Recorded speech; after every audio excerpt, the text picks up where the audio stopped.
नमस्ते। संत तुकाराम के 12 अभंगों के अनुवाद की इस श्रृंखला में मैं दीपक फडणीस आपका स्वागत करता हूँ। आज हम अभंग क्रमांक 7 का हिंदी अनुवाद देखेंगे। ये 12 अभंग क्या है, इनकी खासियत क्या है, पहले मैं ये बताऊंगा। संत तुकाराम का जन्म महाराष्ट्र के देहू नामक गांव में हुआ था। उन्होंने भगवान का भक्ति भाव से ध्यान किया, भजन कीर्तन किया, बहुत प्यार किया। भगवान के प्यार से प्रेरित उन्होंने 4500 से अधिक अभंग लिखे।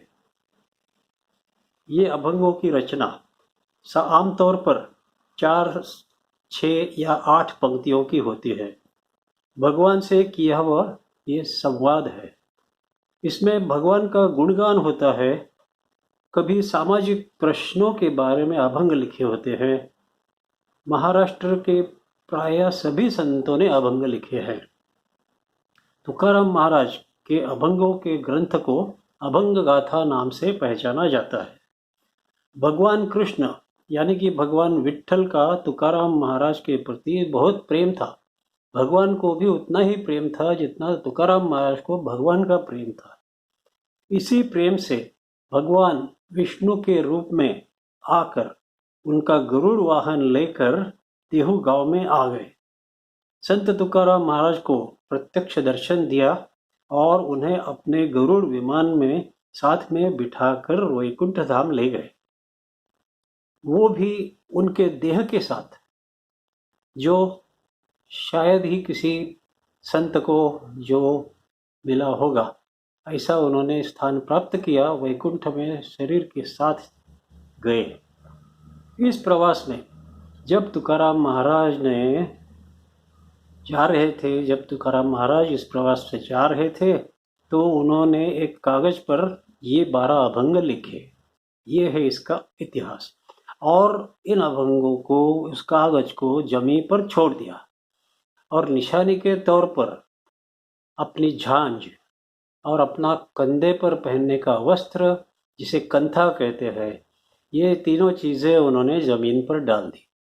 जमीन पर जिसको मिली उसको यह पता चल गया कि ये विमान में जाते जाते तुकाराम महाराज ने उन भक्तों के लिए जमीन पर छोड़े हैं। तो ये अभंग उसके कारण बहुत मशहूर हो गए, 12 अभंग नाम से पहचाने जाने लगे। इसमें और एक प्रासादिक अभंग है जिसे 13वां अभंग कह सकते हैं। और इन 12 अभंगों में मंत्र शक्ति है। ये पठन करने से भगवान के प्रति अपना प्रेम भी बहुत बढ़ता है और भगवान का भी हमको प्रेम प्राप्त होता है। मेरी यह धारणा है कि जो लोग इन्हें समझ नहीं सकते हो, जो लोग मराठी नहीं जानते हैं, तो उनको इस महान अभंगों का अर्थ समझना चाहिए और तुकाराम महाराज की अच्छी पहचान होनी चाहिए। इसलिए मैं यह अनुवाद करने का कार्य कर रहा हूँ।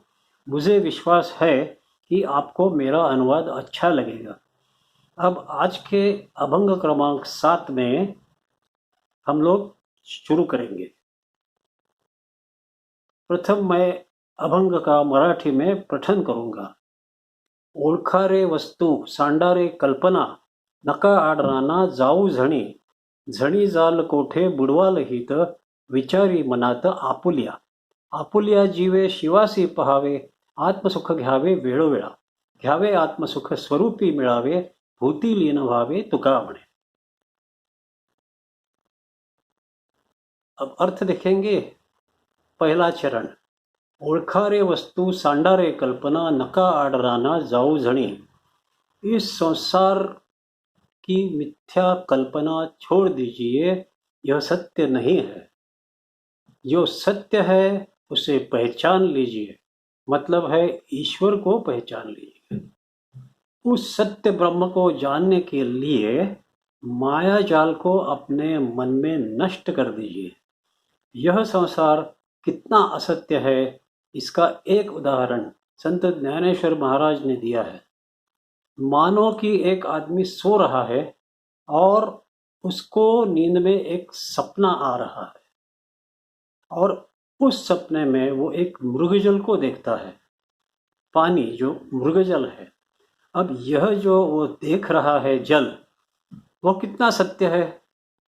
सपने में देखा हुआ मृगजल, यह जल जितना सच है उतना ही सच यह संसार है। श्री आद्य शंकराचार्य ने भी लिखा है, निर्वाण षटक नाम के उनके काव्य में लिखा है कि मैं न तो मन हूँ, न बुद्धि, न अहंकार, न ही चित्त हूँ। मैं न तो कान हूँ, न जीव, न नासिका और न ही नेत्र हूँ। मैं न तो आकाश हूँ, न धरती, न अग्नि, न ही वायु हूँ। मैं तो शुद्ध चेतना हूँ, अनंत शिव हूँ। मैं न प्राण हूँ, न ही पंचवायु हूँ। मैं न धातु हूँ और न ही 5 कोश हूँ।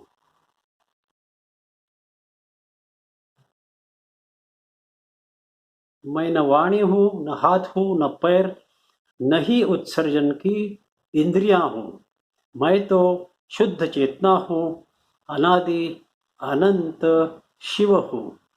जो सत्य स्वरूप परमात्मा है, उसमें क्या क्या नहीं है इसका वर्णन करने से ही जाना जाता है।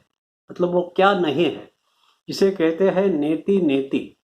नेति नेति से ही हम भगवान तक पहुंच सकते हैं। मतलब जो कुछ भी नहीं है, सब है और नहीं है के परे जो है वो भगवान है।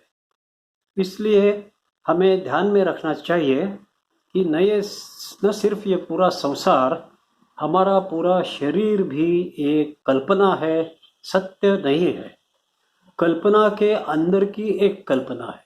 मतलब कल्पना के अंदर भी और एक कल्पना करिए तो ये ऐसा संसार है, ये ऐसा हमारा शरीर है, ये ईश्वर ने देखा हुआ एक सपना है। इसलिए तुकाराम महाराज कहते हैं कि परमात्मा को मिलने के लिए आपको अद्वैत का ज्ञान ही काम में आएगा। इसलिए कोई भी गलत रास्ते से नहीं जाना। अब दूसरा और तीसरा चरण, झणी जाल कोठे बुडवालहित, विचारी मनात आपुल्या। आपुल्या जीवे शिवासी पहावे, आत्मसुख घ्यावे वेळोवेळा। यदि आप गलत रास्ते से जाएंगे तो आप आत्मसुख के उद्धार की जगह, आत्मा के उद्धार की जगह इस जन्म और मृत्यु के जाल में अटक जाएंगे। इसलिए आपके मन में ये ब्रह्म और माया के बारे में विचार हमेशा जागृत रखिए। ये ब्रह्म है, कौन सी माया है, कौन सा ब्रह्म है, इसके बारे में श्री शंकराचार्य ने और भी एक बहुत अच्छा अभंग लिखा है। और वो अभंग ऐसा है, अहर्निशम त्वम परिचिंतनीयम, संसार मिथ्यात्वम, शिवमात्म तत्वम। को दीर्घ रोगो भवमेव साधो, विचार अहम विचारत तत् विचारत्वम। सॉरी, लास्ट लाइन पूरी आ नहीं रही है, जब बाद में शायद बताएंगे। तो अपना ये जो जीवात्मा है, उसकी ही मदद से शिवात्मा मतलब परमात्मा को पहचान लीजिए और हम उसी के अंश है, ऐसी भावना अपने मन में हमेशा रखना। इसका मतलब है बार बार आत्मसुख का अनुभव प्राप्त करना। ऐसा तुकाराम महाराज कहते हैं कि जान लीजिए कि यदि आप भटक जाएंगे तो आप आत्मसुख के उद्धार की जगह इस जन्म और मृत्यु जाल में अटक जाएंगे। तो इसलिए आप हमेशा ये ध्यान में रखिए कि अपना जो यह जीवात्मा है, उसी की मदद से हम शिवात्मा की तरफ जा सकते हैं और उसी के हम अंश है। तो इस ऐसी भावना रख के अपने मन में हमेशा रखना, और इसका मतलब है बार बार आत्मसुख का अनुभव करना। तो ये कर रहे, आत्मसुख का अनुभव करो। अभी आखिरी चरण, घ्यावे आत्मसुख स्वरूपी मिळावे, भूती लीन भावे तुका म्हणे। आत्मस्वरूप में विलीन होकर इस पूरे संसार में हर चीज में मैं ही मौजूद हूँ, ये मेरी ही व्यापकता है, इसका प्रत्यक्ष अनुभव लीजिए। ऐसा श्री तुकाराम महाराज कहते हैं। सारांश में अहम ब्रह्मास्मि इस संस्कृत वचन का अनुभव लीजिए। अब यहाँ इस अभंग का अर्थ पूरा हो गया। क्या आपको यह मेरा अनुवाद अच्छा लगा? अब हम फिर से वो कोशिश करते हैं जो श्लोक श्री शंकराचार्य का जिसे मैं भूल रहा था, अब फिर से कोशिश करूँगा उसे अच्छी तरह गाने के लिए। अहर्निशं त्वं परिचिन्तनीयं संसारमिथ्यात्वं शिवमात्व तत्त्वं को भेदयोगो को दीर्घरोगो भवमेव साधो परि औषधम तत्र विचारमेव। परि औषधम तत्र विचारमेव मतलब अहर्निशं त्वं परिचिन्तनीयं संसार मिथ्यात्वं शिवमात्व तत्वम। आप दिन और रात यही विचार करते रहिए कि ये संसार मिथ्या है और सिर्फ शिव ही सत्य है। को दीर्घ रोगो भवमेव साधो परि औषधम तत्र विचारमेव।